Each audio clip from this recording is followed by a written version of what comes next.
goes to Bellarmine as his authority. Well, I'm sorry that Robert Bellarmine is not the Pope. He had many good things to say, and so did many other theologians. But they don't set doctrine in the Catholic Church. The only one that could do that was Pius XII. And he did that very clearly in 1945, and for his specific reasons. Because both of these acts of these two popes were disciplinary, not dogmatic, and that's why they could change. He talks about Benedict XVI. He says that the Church is Catholic and has branches of the Orthodox. Let's just say that Cardinal Ratzinger in Dominus Jesus in 1994 did say such a thing. But the issue is not what Cardinal Ratzinger said in 1994 in Dominus Jesus. The issue is Benedict our Pope or not? The other issue is, if he's a heretic, have you proven that he's a heretic by what he has said as the Pope? Not what he said or thought years before he was the Pope. Has John proved that at all tonight? I don't know one thing John has said that Pope Benedict has said in an official manner that is a heresy. He hasn't mentioned one statement from Benedict that he declares is a heresy. He hasn't analyzed any of those statements.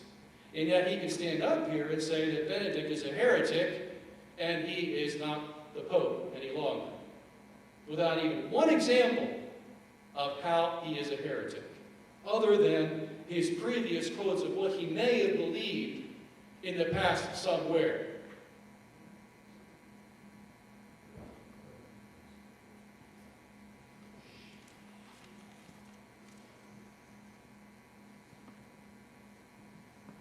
Then John said that when dealing with this issue about the church at large that I raised, he said something to the effect that, well, since those 99.99% of the people aren't Catholic, then it really doesn't matter what they believe about the Pope. Well, you know, I've taken logic courses in college, and this is what they call putting the cart before the horse, or using as proof that which you haven't proven yet. You see, the stumbling block for John is that the church in her tradition has always believed that the consensus of belief in the church is infallible. That is a fact. And so if we have 99.99% of the people believing that Pope Benedict is the Pope, we have fulfilled the criterion that tradition has told us that the church at large is infallible and is accepted. Only thing they all believe. It is my turn to speak, you had your turn.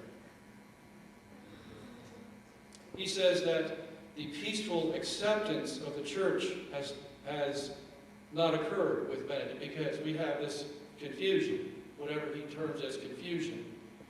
The fact that no one is objecting to the fact that Pope Benedict is the Pope is the peaceful acceptance.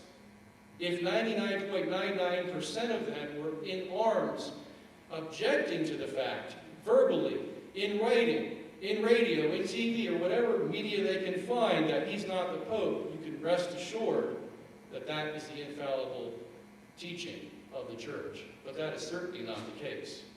That is certainly not the case.